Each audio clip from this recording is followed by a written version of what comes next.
have a soul, I am a soul. Say that from the church. I do not have a soul, I am a soul. What makes a soul? Body plus breath equals soul. But the devil, using the medium of a serpent, spoke to Eve, and Eve replied, and she was being tempted, but she knew the truth. She said to the serpent, but the fruit of the tree which is in the midst of the garden, God had said, ye shall not eat of it, neither shall ye touch it. Why? Lest ye die. But look at the first lie that was told on planet Earth. You will not surely die. You will die, but you're not really dead.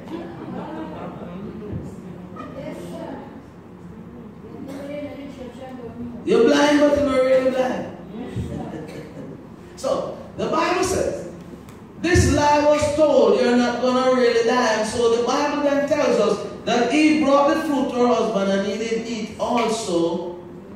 And as a result, they both became sinners. And the wages of sin is death.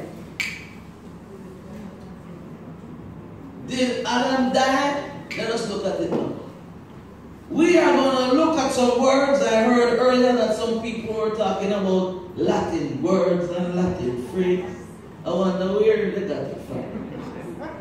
No. This is a Latin word. Mors mortis means death.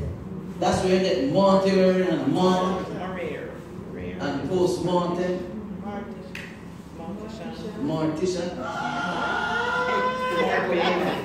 Not mortgage.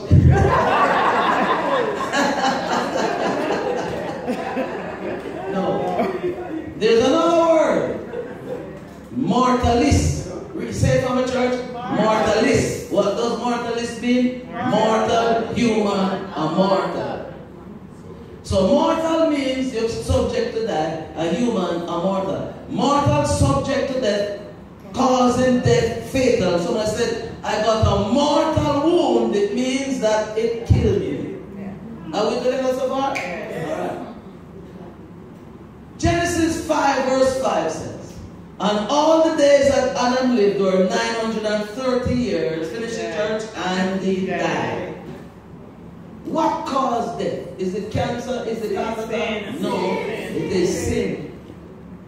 Sin has agents, which are diseases and viruses and things like that, and accidents.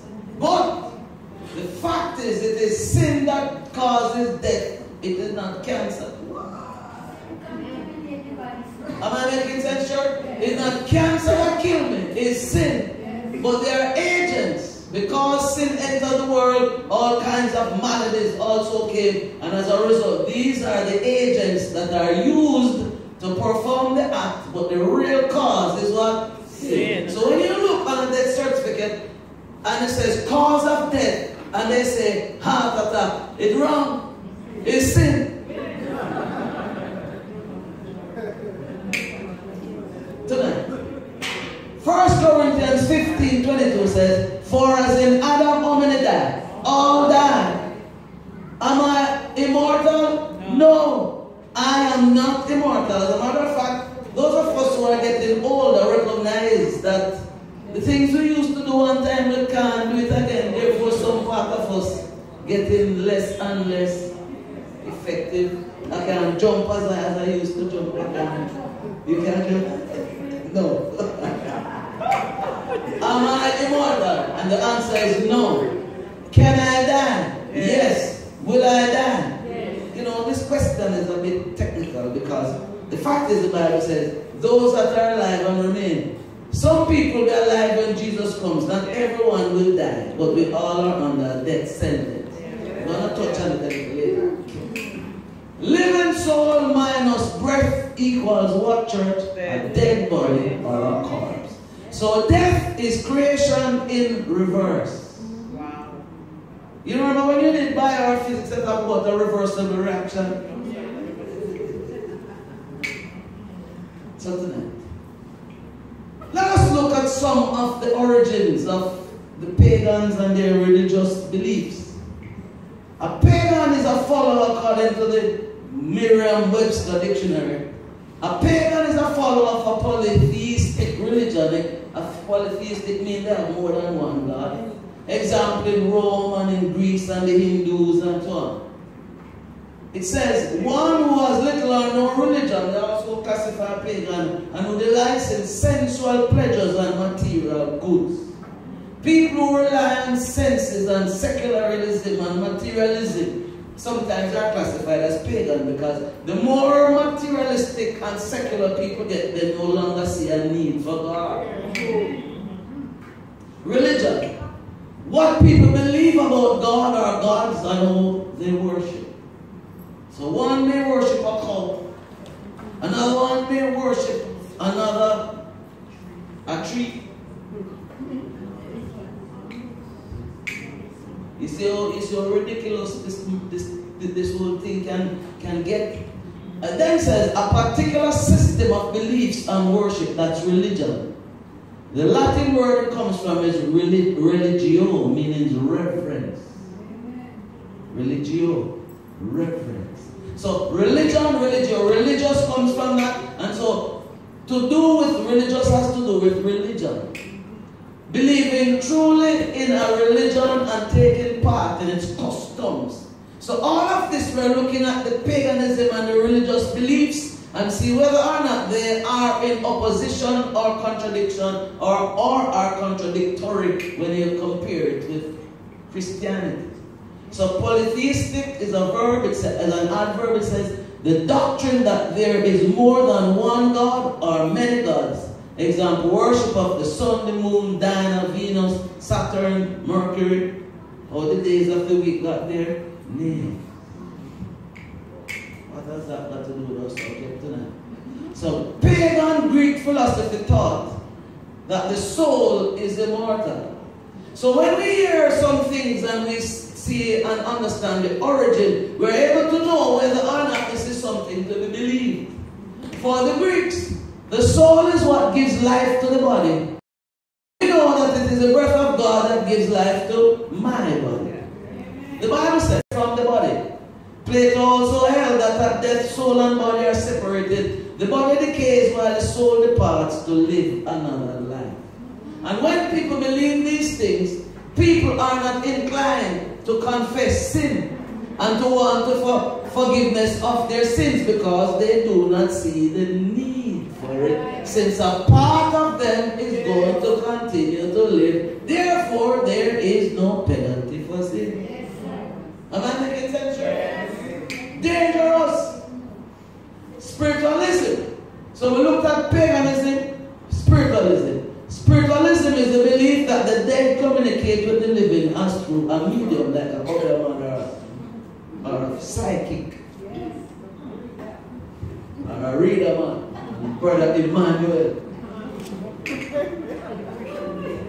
Spiritualism teaches that the soul is immortal. So paganism teaches that the soul is immortal. Spiritualism does the same thing. But the Bible says the opposite. Yes. So there are people who believe these things that are in dire danger.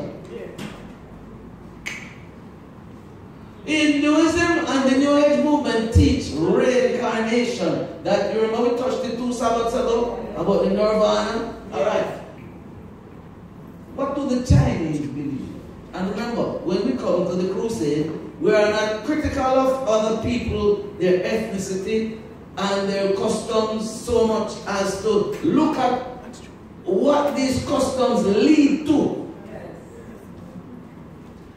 So, the Chinese have a thing called Gasa. What is Gasa?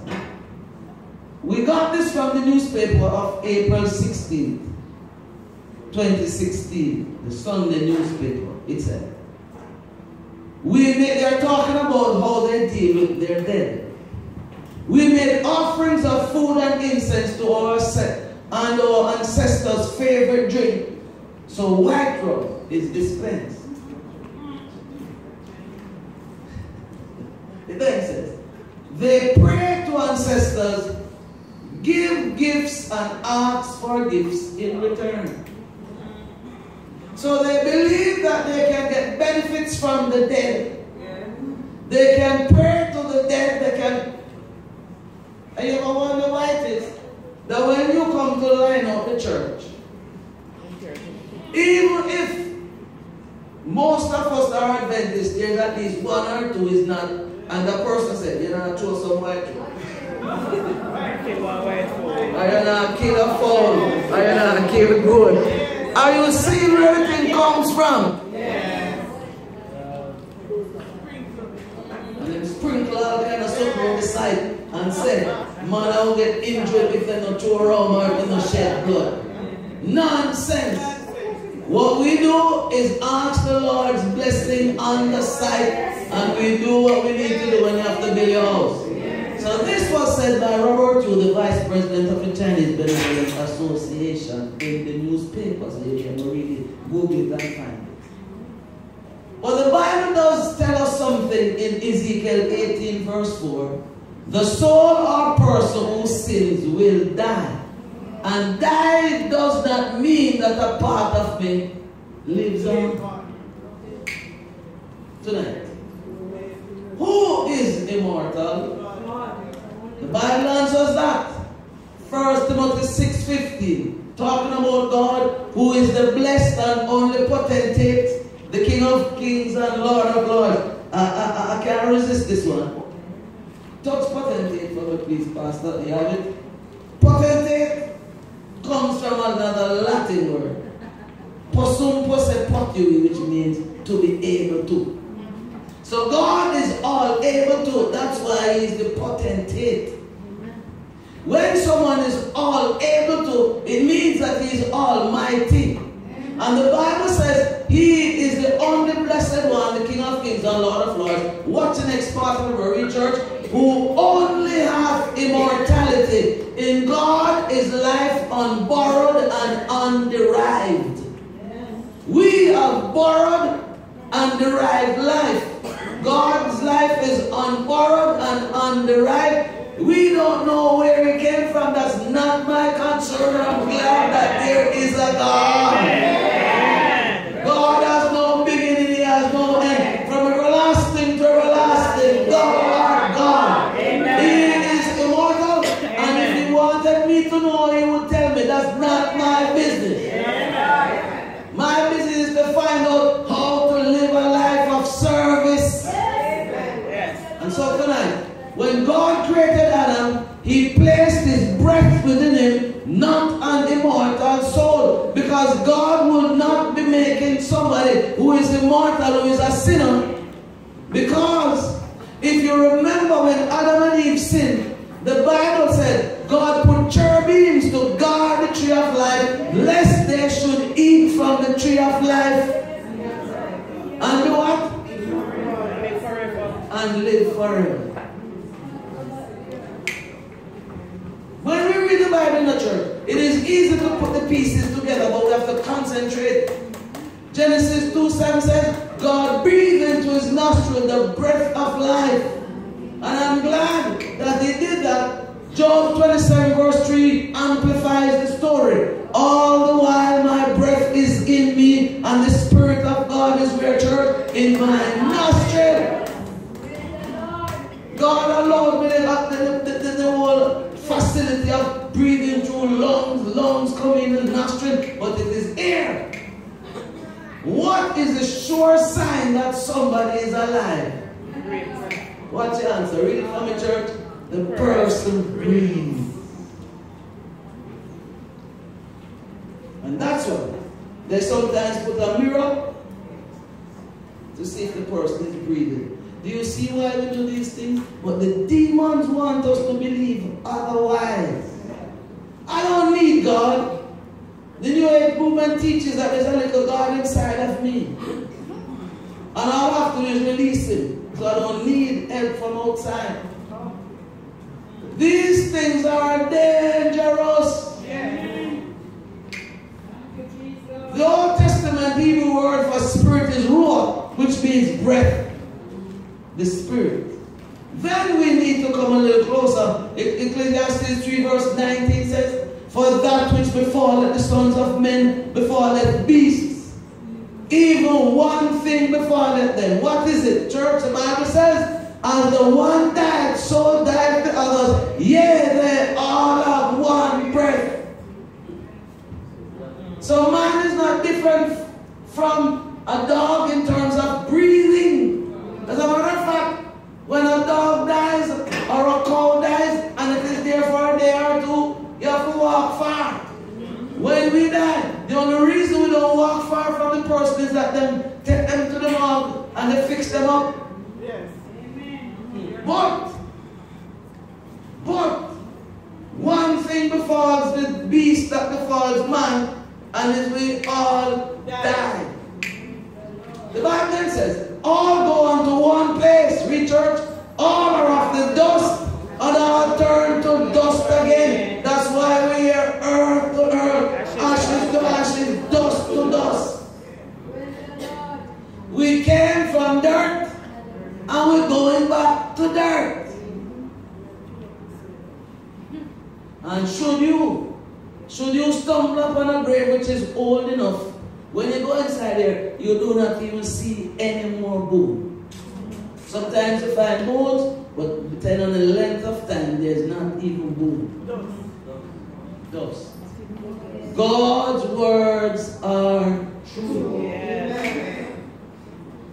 For dust thou art. Genesis 3:19, talking to Adam and Eve. For dust thou art, and unto dust shalt thou return. When God says it, I believe it, and that settles it for me. I need to understand that although the same thing that befalls a beast befalls man, the death of a beast is different from the death of a man, because Jesus didn't die for dog. Jesus didn't die for jungle. Jesus didn't die for lion or tiger. Jesus died for man. Yes. So there's value in man. Yes. And the Bible didn't tell me that when God comes back, He's going to raise jackass and donkey and all them. So there's man He's coming to raise from the dead. Yes. So we are different from them. Yes. But when we start to behave like beasts. Yes. So church. The Bible says in Ecclesiastes 12 verse 7, then when we die, then shall the dust return to the earth as it was, and the spirit or breath shall return unto God who gave it. Man has done all kinds of experiments trying to understand what life is, but they can't work it out because God just breathed and there's life. Can you imagine the vastness of God's creation? Different, we said there were 8.7 million species of life. After so many have become extinct. There are life that we can't even understand. They're coming up out of the belly of the sea. And they live, these microbes and other organisms live in that temperature which you can't even afford to touch it. Is there consciousness in death? No. The Bible will answer it. Psalm 146 verse 4 says, His breath goeth forth, He returned to His earth. In that very day, as millisecond, His thoughts perish. So, the person doesn't know anything. The person is dead. The person is asleep. The Bible also tells us in Ecclesiastes 9 verse 5, for the living know that they shall die, but the dead know not anything. Neither have they any more a reward, for the memory of them is forgotten. But we see people who don't treat their mother right, and when mother dies, they buy the most expensive coffin and bring a whole ton load of flowers. As if the mother can't find it. Some of them say, I have to do this because next thing them know that. But the person is dead. Stone dead. Stiff, stone dead. Anything you're going to do for your mother, your auntie, your uncle, your father, do it when the person is alive. So the person can appreciate it. And you go to the funeral, and they bring baby a Passover coffin. These things are pagan in origin. We as Christians must not be a part of that. And we hear all kind of foolishness that the lady have to wear certain color clothes and have to rearrange the bedroom and all that stuff there. Nonsense. I'm not saying that it is not possible that something visit. But it is not the person who died. It is devilment. And there really is no doping. It is demons that are parading as our dead relative. If his sons are honored, he does not know it. If they are brought low, he does not see, because he is dead and in the grave. Tonight, the dead do not praise the Lord, nor any who go down into silence. The most noisy place that you can go is when you walk through Dovecot. Pure night, don't it? Not a single sound unless man go over there go dig grave. People don't like graveyard because it's too quiet. And the least little sound they hear when they go in there.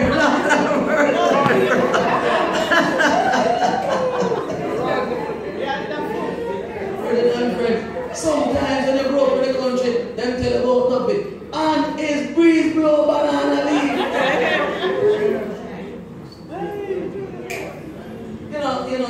This really is important, because come back to that one.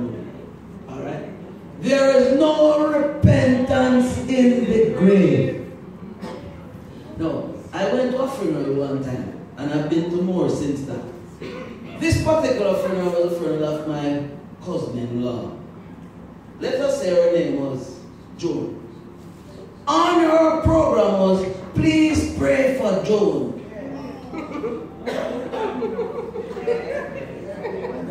The Bible says there is no repentance in the grave, because if you don't repent before you go down, same way you go down is the same way you come. But there are teachings in other religions that say they can pray when you die, you go to purgatory, and they can pray you out of purgatory to limbo, and when you go from limbo, you then go to heaven. There is a religion that teaches that, and that religion is the religion that my cousin-in-law was a part of. So they pray you, well, you have so many times you have to pay money for them to pray you out of purgatory. So purgatory was the place where they pray you out of, so you are purged. You know where your mother used to purge you? So they are purging you. You're in purgatory for a while, and they pray and pray and pray until you are purged. Purged from what? Sin. And then you go to limbo, where you wait. When there's so in a space in heaven. That's what the wicked is. There is no purgatory and there is no limbo. Now these things may sound strange, but when you go home tonight, Google purgatory and Google limbo and see what these religions teach about these things. What is happening here is that it is as if there's a halfway house. You know when people are on drugs and they try to get them off drugs, they put them in a halfway house and tar them out and things, and so they come back normal. But God is saying that what this system is teaching is that you can live anyhow, die anyhow, but we have the power to pray out of purgatory, get you into limbo and then into heaven. Then if I have that facility, I have no reason to live for God now. The Bible says that blessed are they that hunger and thirst after righteousness, for they shall be filled. So if I am not hungering and thirsting after righteousness, it's when I die that somebody will pray me out of purgatory so I can now become righteous. The devil has infiltrated the religious systems and has mixed truth with error. And because man doesn't really want to die, man will believe anything that will say that you're not really dead.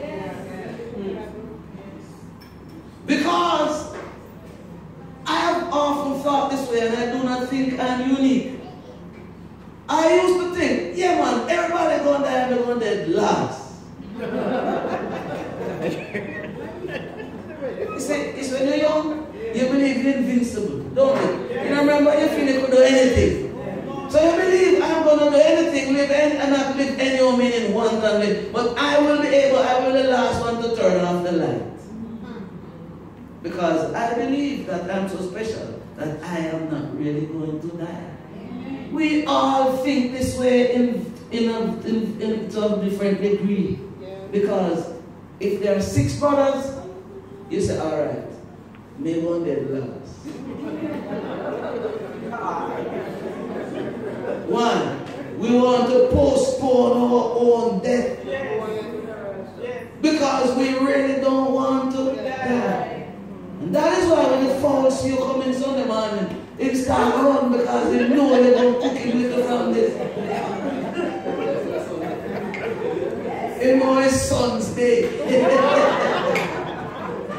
2 Corinthians 2 verse 6 says, 2 Corinthians 6 verse 2 says, behold, now is the accepted time, now is the day of salvation, not allowing myself to die to be prayed out of purgatory. I must choose God for myself now.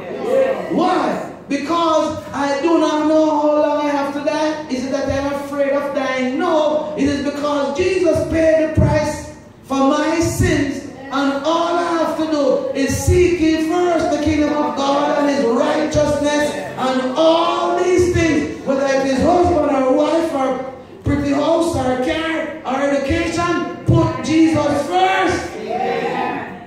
So that, you know, there's a safeguard. When I do not put Jesus first, and I gamble and do all kind of things and win lotto and buy a house and buy a car and have a pretty girl and marry to her and have lovely children, I become like Nebuchadnezzar, who said, isn't this great Babylon that I have built? Yeah. But when we get baptized first and God give us pretty wife or handsome husband and education, you say, praise to the Lord. All things come of thee, O Lord, and of thine own have we given thee. Am I making sense, church? So we know in whom we have believed. But when we have the thing and come, we believe that we own everybody else. We don't need God. There's a rich man that I baptized. Rich man. Rich. When I first spoke to him about salvation, he said, no, me too old for that. The man had money, he had position, he had... Let me tell you, man, he have everything.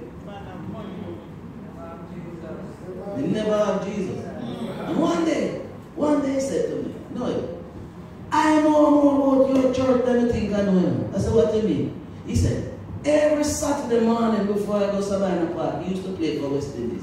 Every Saturday morning before I go to Sabbath Park, I dropped my mother at that Andrew's church because she used to play the organ. And all I got him to study, I asked him one question about meaning, and I said, do you think your mother used to pray for you? Man, look at me like you're crazy or something. I said, do you think your mother used to pray for you? He wrinkled his brow and said, yes. I said, is it possible that your mother have some unanswered prayer up in heaven waiting? When do you want to study? When do you want to study? And he got baptized like October and November this year, and by April, March next year, he's dead. Dead. He had everything. What if I didn't go? You'd have died with his riches, left his riches, thinking, all right. 5 whatever must steal, and he thought it was cool breeze. So he made a decision. Matthew 4 verse 7, the Bible said, today if you hear my voice, harden not your heart. It is not the fear of dying why we should give our lives to Jesus. It is the joy of living for him. Amen. Amen. Can you imagine? You give your life to Jesus when you are 5, 6, 7, Let us use a typical example. 7-year-old. And you live a life of service to God till you're 97. And you can look and see all the way the Lord has led you. And you can show the various things. You know, something came to my mind. When we read something in the Bible the other day that said, blessed are the dead who die in the Lord and their works will follow them. And I connected something which I didn't see before. I told you that Aunt Merlin walked me to the altar the first time. And Aunt Merlin invited me to church, and I told lie after lie after lie until the lie band dried. And then I had to go to church with her, and because of the influence of my 2 aunts and Pastor C.D. Brooks who died, I am now standing here before you. So their works are following them. Like it's like their works, I never connected it before. It is the work, so you can live from 7-year-old to 97 and you can show all the good things that the Lord has done for you, and you are able to show the younger generation that when you give your life to the Lord, there is fullness of joy. Amen. The Bible describes death as a sleep. It teaches that death is like a sleep that lasts until Jesus' second coming. Bible writers declare death as sleep more than 50 times. Let us look at the story of Lazarus. Jesus got a message that Lazarus was sick. It took a little time. 4 days passed. And so he went to his disciples and said, our friend, John 11:11, our friend Lazarus sleeps, but I go that I may wake him up. The disciples thought that he was just snoring. Then his disciples said, Lord, if he sleeps, you'll get well. Because you know if somebody's sick and you give them some nice food and whatever else, you rub them up with your little rubbings and you wrap them up so they can sweat out the fever. You know what I mean? We used to do that? Yeah. So if a person falls asleep, you say at least him resting. So after he gets up, you know he's going to feel better, right? So they thought that's what was with Lazarus. They said, if he sleeps, he will get well. But Jesus spoke of his death. But they thought that he was speaking about taking rest in sleep. Jesus then spoke plainly and said, Lazarus is dead. But Jesus then made a statement. Jesus said, I go to wake him up. It is mine, whatever it is, you say, well, I can't allow that was to stay, I have to go visit. So he went out, and as he went, he's approached. You remember on Sabbath we preached about 2 sisters, what were their names? Mary and Martha. It's the same Mary and Martha we're talking about tonight. Lazarus is his brother. Lazarus was their brother. And so, Bible says, he approaches the home. And Martha comes. You know, all the time is Martha. Martha was the one looking after, and Jesus is coming, Mary inside, and Martha goes to meet him. Is there any Martha in the house? Can't come home. Jesus said unto her, thy brother shall rise again. But what did Martha believe about that? Martha said, in John 11 verse 24, Martha said to him, I know that he will rise again when church in the resurrection of the last day. Is that good theology? Yes. But Jesus said, I am the resurrection and the life. He who believes in me, though he may die, he shall live. You notice there's a provision. He who believes in me. Does it cover she? Yes. She or he who believes in me, though he may die, give me another word for that. Sleep. While he or she may die, may fall asleep, he shall live. She shall live. And that's why Christians, although we know that death is inevitable, Christians don't fear dying.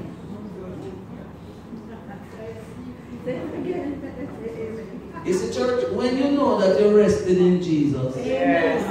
And you know the next face that you see is the face of your Savior. Yes. We die with a hope. We have this old burden in our heart. Hope of the coming of the Lord. Because Jesus said, I am the resurrection and the life. He that believeth in me, though he were dead, yet shall he live. And that's why my God says, don't worry yourself. I, who made you in the first place, can resurrect you from the dead. Come on, church. And those religious systems that talk about reincarnation are all totally wrong.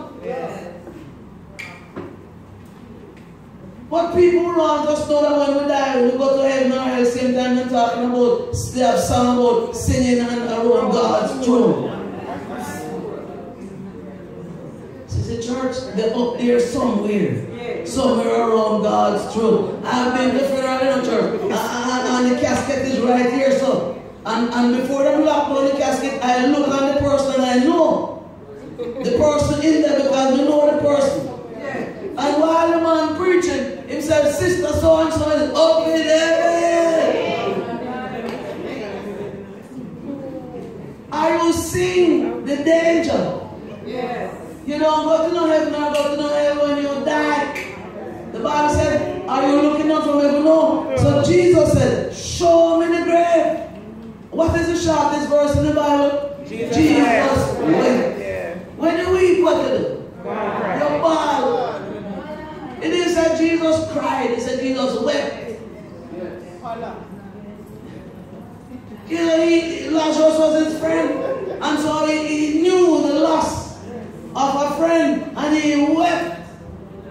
You know, there are many reasons Jesus wept in him. Because Jesus wept also. You know, sometimes I'm downtown or I'm driving and I see somebody up on some line. The person is dirty. The person wearing terrible clothes. I lie down on the pavement and I say, Lord have mercy, look at what sin comes. How do you think God feels when he sees his son or his daughter in that condition? He must weep. Oh Jerusalem, how often would have gathered as a hen gathers her chicks, but you would not. He can't save me without my agreeing to be saved.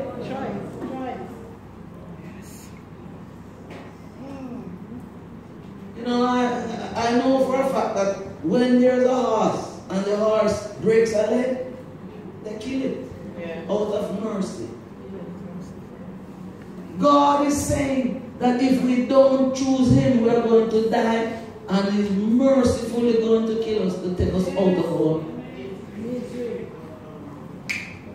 But Lazarus is in the grave. And let us put this concept of going to heaven or hell to the test. Jesus said, roll over the stone. They said, Lord, you don't want to do that now because there's a certain order.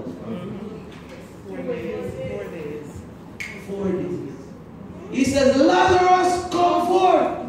Lazarus came out, wrapped up same way. If Lazarus was in heaven, certainly wouldn't be wrapped up. And can you imagine Lazarus dying, going to heaven same time, see God the Father, see the angels, enjoying, and then to go calm me back down here. I have no reason to come back down here. I don't want to come back to this dark and dreary world. Lord, you really want to calm me back in that? You see the absurdity of the belief that when people die, they're gone to heaven. It's absurd.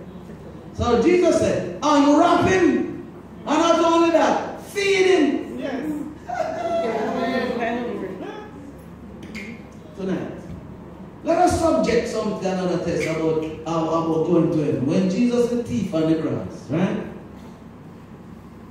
Past that moment, one quarreled him and the next one said, listen man, leave this man alone because we are suffering for what we did. And then Jesus spoke to the man in Luke 23:43, just said unto him, assuredly I say to you today, you'll be with me in paradise.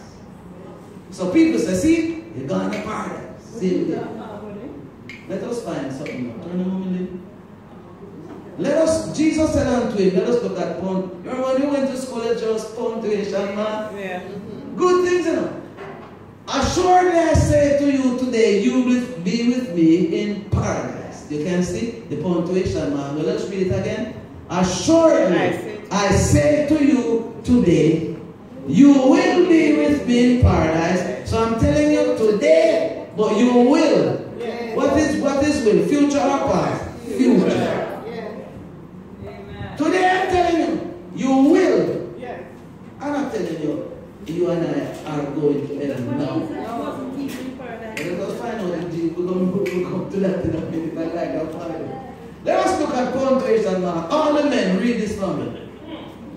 All the men. If you're married, don't afraid to read because the human can't come tonight because they don't want to read it. But let us read it. It said, a man, what is it? A woman without her man.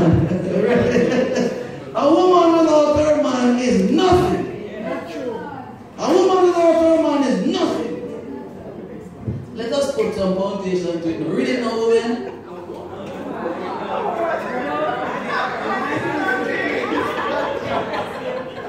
You see, we were ready for our lives. No deny read that. But the women are not afraid to read it because they know that we must come home for dinner. And we can't cook. A woman without her man is nothing. And the Bible says, it is not good for the man to be alone. Therefore, I'll make for him a helpmeet. So I need my wife, and my wife needs me. Amen. And wife and husband are not disposable. There was a time when you had a baby, you had a thing called nappy. And you wash nappy, and you say, I have nappy too. Yes.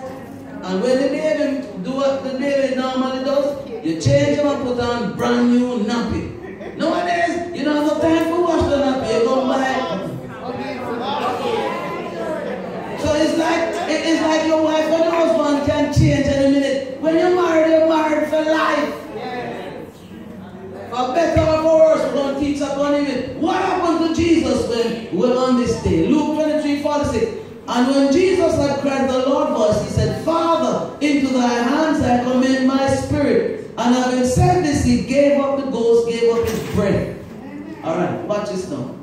Hebrews 9:27 says, as it is appointed unto men once to die. Did Jesus die? Yes. Luke 23:52 says, talking about a certain man, this man went unto Pilate and begged the body of Jesus. Now I wanted to change one word in there and tell me what I wanted to change.